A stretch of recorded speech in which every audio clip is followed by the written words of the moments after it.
పెద్ద పెద్ద రాజకీయ నాయకులు సర్పంచ్గా ఉండి ఈవోలుగా ఉండి వీళ్ళంతా కూడా పీలేరు అభివృద్ధిని సాధించి పీలేరును పట్టణముగా తీర్చిదిద్దిన నాయకులు ఉన్నారు. ఈరోజు పీలేరు గ్రామ పంచాయతీకి ఒక 6 నెలల ముందు ఒక సెక్రటరీ ఇక్కడ గురుమోహన్ అనే సెక్రటరీని వేసి మన పీలేరు అభివృద్ధికి మరియు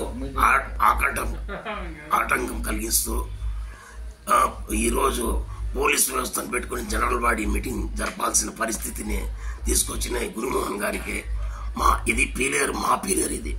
ఇతనిది ఎక్కడో పొద్దుటోళ్ళు ఇక్కడ, అక్కడి నుంచి ఇక్కడ వేయించుకొని ఇతను ఏదో అక్కడ ఏ జరిగినాదో మాకు అవసరం లేదు.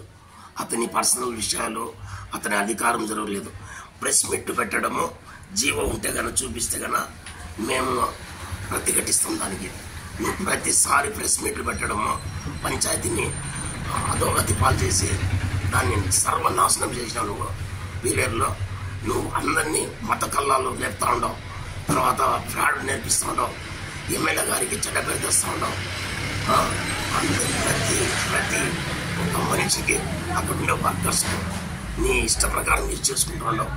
వచ్చి 120 మంది 10 ఏళ్ల నుంచి పనిచేస్తున్నారు. ఇప్పుడు కూడా 120 మంది ఉన్నారు. దాన్ని కలిగించి అభియోగాలు మా మీద కూడా మోపి నువ్వు డిఎల్పీతో కలిసి ఈరోజు ఇక్కడ నాటకాలు ఆడి ఇక్కడ వచ్చే నిధులను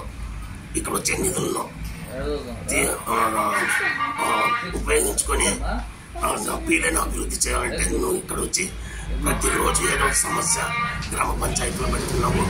నీకు ఇది తగదు, నీకు ఇష్టం ఉంటే మా పీలేరులో ఉండు, ఏదో పోతా ఉండు. నువ్వు అధికారం నువ్వు డిపి ఉన్నా లేకపోతే డిఎల్పీ ఉన్నా, నువ్వు ఏదన్నా పెద్ద అధికారి కానీ నీ లోబడి నీ పని నువ్వు చూడాలా.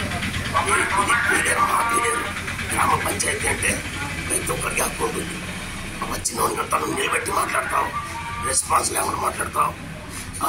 అది ప్లాన్ అప్పుడు 3 ఏళ్ళు అంటావు. బీదోడు 30 ఏళ్ళ ముందు వాడి తాగుంటుంది.